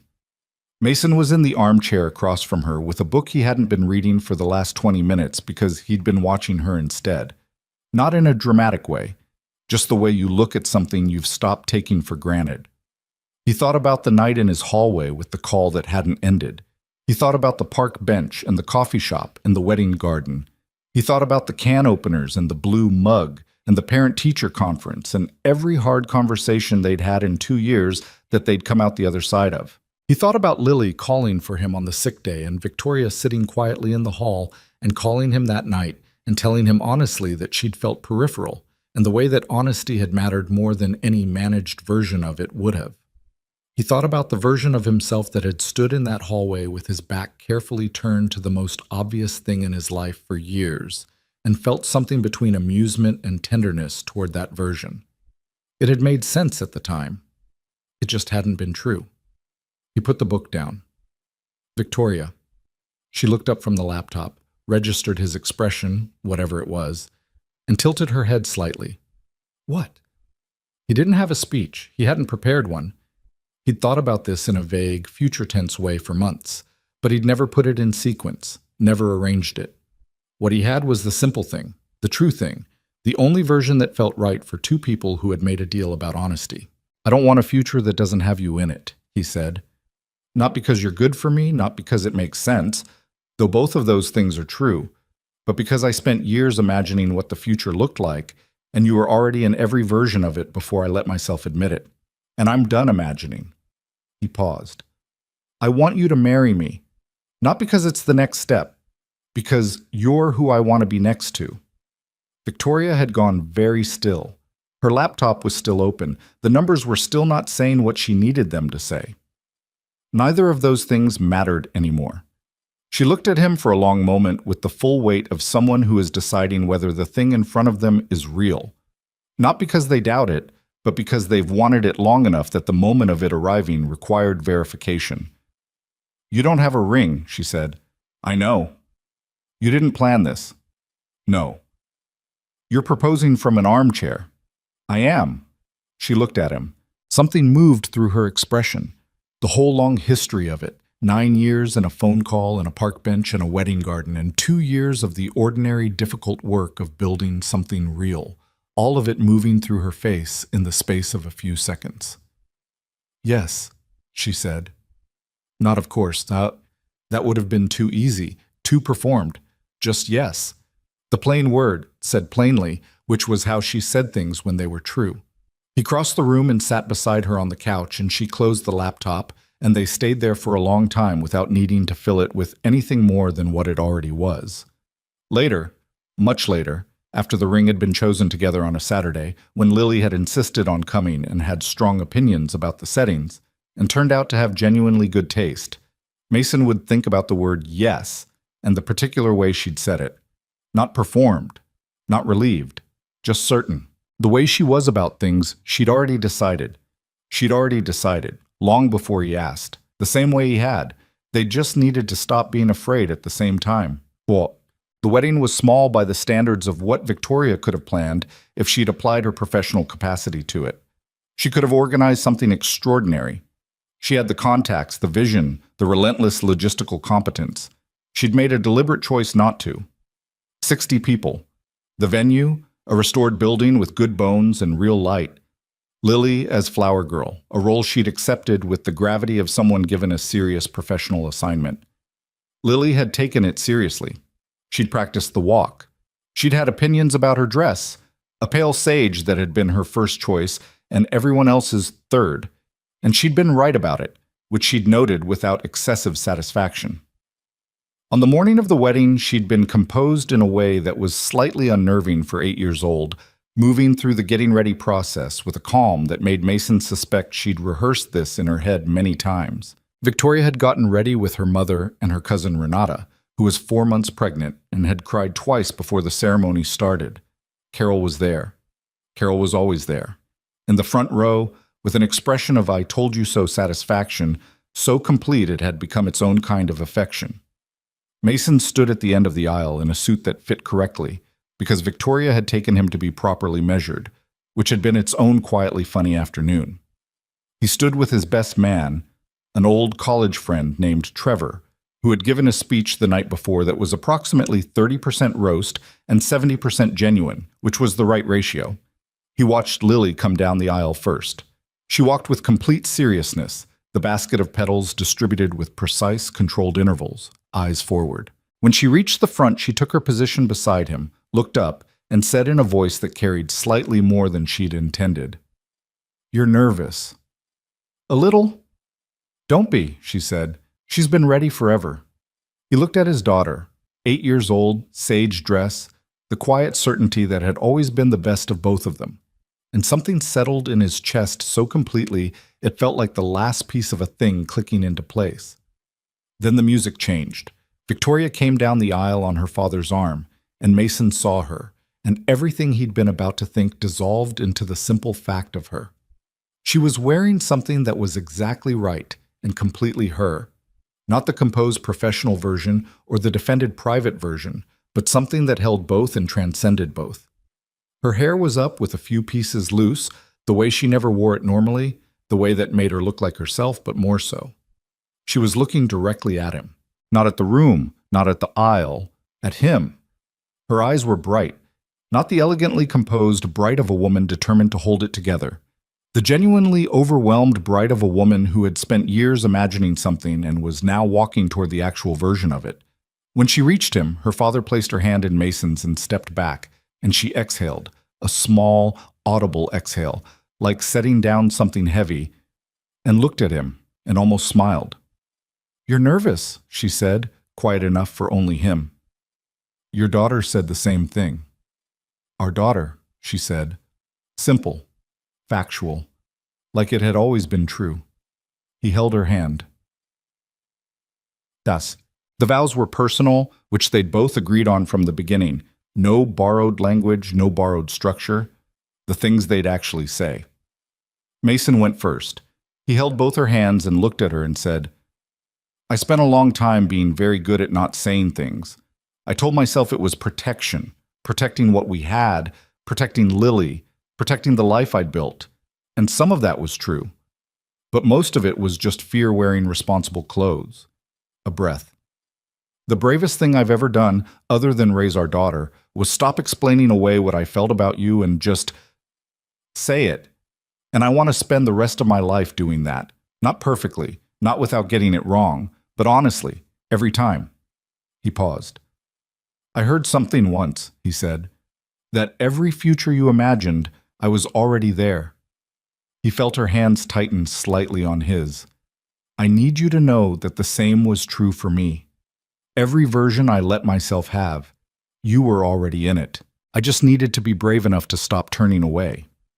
She was holding it together with the effort of someone who had promised themselves they would not cry before they finished speaking. She did not entirely succeed. Her vows were shorter because she'd written them 3 times, and the third version had been the shortest and the most true, which was almost always how it worked. She said, I decided a long time ago what I was willing to risk for you. I decided everything. And then I spent years not acting on it because I was afraid of getting the answer wrong. And then you heard a phone call. She laughed once, brief and wet. And nothing went the way I planned, which is the most on-brand possible way for this to have happened. She steadied herself. You are the only person I've ever been fully known by and fully chosen by in the same breath. And I intend to be that for you. Not the managed version, not the capable version, the whole one, for as long as you'll have it. She stopped. Also, she said quieter, I want to note for the record that I have excellent instincts, and this was always going to work out. The room laughed. Mason laughed. He was also, quietly, not entirely dry-eyed, which he would acknowledge to exactly one person later. Trevor, who would keep it to himself. He kissed her before the officiant quite finished, because he'd been waiting long enough, which got its own laugh from 60 people who had all, in some way, been waiting too. The reception was the kind that starts with intention and ends with shoes off, and Trevor doing something inadvisable on the dance floor. Carol danced with Lily. Victoria's mother held court at a corner table and cried periodically without apology. Renata and Paul were there, still radiantly happy, the dropped ring story now polished to its final form. At some point in the evening, Mason found himself standing at the edge of the room with a drink, watching. Victoria was on the dance floor with Lily. Not a slow song, something with more energy, and Lily was teaching Victoria a move that had no formal name and required significant commitment. Victoria was attempting it with the full force of her personality, which meant she was almost getting it and completely unbothered about the gap. Lily was laughing. Victoria was laughing at herself, which she'd gotten better at over 2 years of living with people who loved her enough to find her funny. Mason stood there and watched the two of them and felt something he had no precise word for. Not happiness.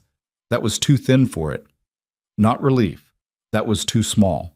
Something more like the specific, quiet satisfaction of a person who had been afraid of the right thing and walked toward it anyway and found on the other side that it was exactly what it had looked like from a distance. He thought about the person he'd been before Lily, the person he'd been after Danielle left. The years of building something careful and controlled and genuinely good, but small in a specific way. Small because he'd kept the edges managed, kept the risk contained, kept the most important things at a careful remove. He thought about all of it, and he thought, I understand why. And I'm glad that version of me is done. Victoria looked up from the dance floor at that moment, across the room, and found him standing there. She held his gaze for a second, a real look, the kind that doesn't need anything added to it. And then Lily pulled her attention back, and she went back to the unnamed dance move with full commitment. He stayed at the edge of the room a moment longer. Here is what he'd learned over 2 years of imperfect work. That love is not a feeling you fall into and then maintain. It is a choice you make repeatedly, in the ordinary moments, in the difficult ones, in the moments when fear comes back wearing a different coat and asks you to be careful again. Every time you choose to say the true thing instead of the managed thing. Every time you hold on when holding on costs something.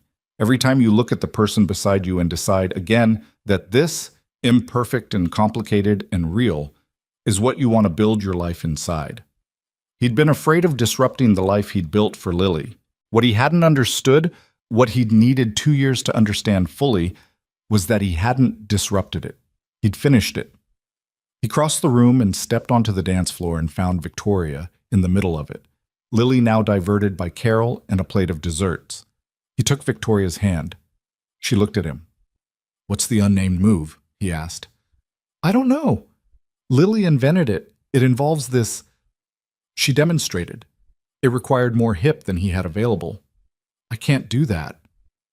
I know. I barely can. We can just, she agreed. They danced. The simple, unhurried version, the one that required nothing except being near each other. The band was playing something slow now, having read the room. Around them, other couples moved in their own orbits, indifferent to the specific fact of these two people and how long it had taken them to get here. Victoria leaned her head against his shoulder. His arm came around her. Do you remember, she said quietly, that I didn't know you'd heard when I made that call? I remember. I'd been carrying it for so long that saying it out loud felt like releasing pressure, just to Diane, in what I thought was private. I wasn't trying to force anything. I just needed to say it somewhere. I know. And then you heard anyway. She paused. I used to be embarrassed about that. The accidental way of it. Like it should have been more intentional, more chosen. Is that still how you feel? She was quiet for a moment. No, she said. I think it was exactly right, actually. The call that didn't end, the bench, the wedding, all the messy, unplanned pieces of it. She lifted her head from his shoulder and looked at him. I think if we'd had a clean, planned version, it wouldn't have been ours. He looked at her, his wife. The word was new and strange and completely accurate. Every future I imagined, he said. She smiled. The real one. The one that appeared when her guard was down and something actually landed. Every single one, she said. They stayed on the dance floor while the room moved around them, neither of them needing anything more than what this was. Outside, the city did its endless, indifferent work. Inside, 60 people who had gathered to witness something move through their own conversations and dances and private moments. At some point, Lily reappeared from the dessert table and wedged herself between them without ceremony, one arm around each of them, looking up with the expression of someone who has arrived exactly where she intended to be. "You're interrupting," Mason said. "I know," Lily said. She didn't move. Victoria looked down at her, then at Mason. Then she adjusted, making room, one arm around Lily's shoulders. The three of them stood there on the dance floor, slightly tangled, not especially graceful, entirely present. This was the whole of it, not the grand moment. Those had passed, and they'd been real, and they'd mattered. But this, the ordinary fact of the three of them in a room at the end of a day, belonging to each other, built slowly, chosen repeatedly, earned. There is a kind of love that announces itself loudly and burns fast and makes a tremendous amount of noise on its way out. And there is another kind, quieter, more persistent, the kind that grows in the spaces between ordinary days without being noticed until one day you look up and find it has become the whole architecture of your life. Mason Reed had spent years being afraid of disrupting what he had. What he hadn't known, what he'd needed to lose the fear to understand, was that the disruption was never the danger. The danger had always been the staying still, the careful management of the distance, the years of standing next to the truest thing in his life with his back politely turned. He was done turning away. He held his daughter and his wife in the middle of a dance floor, and the room moved around them, and the music moved around them, and the whole long future of it, imperfect and full and entirely theirs, stretched out ahead of them, ready. They stepped into it together.